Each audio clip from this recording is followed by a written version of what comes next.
আপনাদের সকলকে নমস্কার জানাই ও আপনাদের সকল পরিবারকেও আমি নমস্কার জানাই। সমস্ত দেশ বিদেশে যারা আছেন আমি প্রত্যেককেই নমস্কার জানাই। আজ আপনাদের সাথে যে বিষয় নিয়ে আলোচনা করব সেটি হচ্ছে তুলা লগ্ন, তুলা রাশি। হ্যাঁ, ঠিক শুনেছেন, তুলা লগ্ন, তুলা রাশি। আপনাদের যাদের তুলা লগ্ন ও তুলা রাশি আছে, ভিডিওটি আপনাদের জন্য। তুলা লগ্ন বা তুলা রাশি শুক্রের কারক গ্রহ।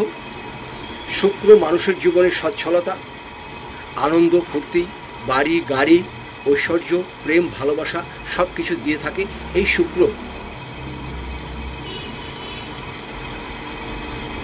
বর্তমানে আপনাদের পঞ্চম স্থানে রাহু আছে।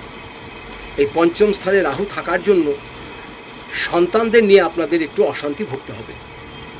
সন্তানদের নিয়ে আপনাদের একটু অশান্তিতে ভুগতে হবে, সে ছেলেই হোক বা মেয়েই হোক। আপনাদের সামনের সময় খুব ভালো আসছে, অর্থ হাতে প্রচুর আসবে, প্রচুর পরিমাণে অর্থ আসবে, সেদিকে কোনো সন্দেহ নাই। কিন্তু শান্তি আপনারা খুব একটা পাবেন না। একটা অশান্তি কেটে যাবে, আর একটা অশান্তি ঢুকবে। প্রথমে ঈশ্বরের কাছে প্রার্থনা করবেন, ঈশ্বর, আমার অর্থের থেকে বেশি দরকার শান্তি। শান্তি যদি আপনার জীবনে না থাকে তাহলে অর্থের কোনো দাম নেই। তাই আপনাদের অনুরোধ করে বলবো, অর্থর পিছনে না ছুটে শান্তির পিছনে ছুটে বেড়ান। আপনাদের এত শত্রু যেটা আপনারা ভাবতে পারবেন না। ব্যবসা স্থানেই হোক, আশেপাশের শত্রু, গৃহে হোক, আশেপাশের শত্রু, পারিবারিক শত্রু, এবং যারা চাকরি করেন তাদের কর্মস্থানে প্রচুর পরিমাণে শত্রু।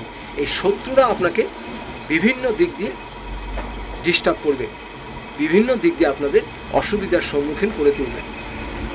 এদিকে আপনারা ভয় একদম পাবেন না। আপনারা শুধু একটাই কাজ করবেন, সেটা হচ্ছে শুক্র যেহেতু আপনাদের প্রধান গ্রহ, শুক্রের মিত্র শনি আর শনির মিত্র বুধ। আপনাদের শুক্র, শনি আর বুধ এই তিনটি গ্রহের আপনারা মূল ধারণ করবেন। একটি হচ্ছে শ্বেত বেড়ার মূল, একটি হচ্ছে বৃদ্ধ তারকের মূল, আর একটি হচ্ছে রাম বাসকের মূল।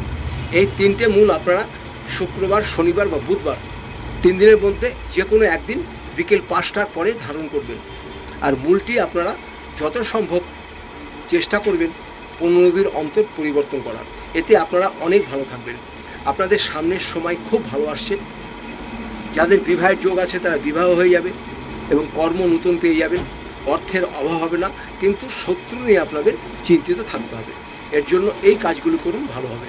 আর শনিবার দিন অবশ্যই আপনারা নিরামিষ আহার করবেন। আর শনিবার দিন যদি সম্ভব হয় আপনি যে ঘরে শুয়ে থাকেন সেই ঘরে একটি মোমবাতি জ্বালিয়ে রাখবেন, শুধুমাত্র মোমবাতি জ্বালিয়ে রাখবেন, আর কিচ্ছু করতে হবে না। এই কাজটি করুন, দেখবেন ভীষণ উপকার পাবেন। এরপরে যদি মনে হয় আপনারা আরও কিছু জানবেন, আরও কিছু প্রশ্ন আছে, আমার নিচের নাম্বারে যোগাযোগ করবেন। আমি এখানে কুষ্টি করে থাকি, বিবাহের জটক বিচার করে থাকি, বাস্তু বিচার করে থাকি। আপনাদের যদি প্রয়োজন মনে হয় তাহলে এই নাম্বারে যোগাযোগ করবেন। সবাই ভালো থাকুন, সুস্থ থাকুন। আপনাদের সকলকে আমি 2 হাত জোড় করে নমস্কার জানাই।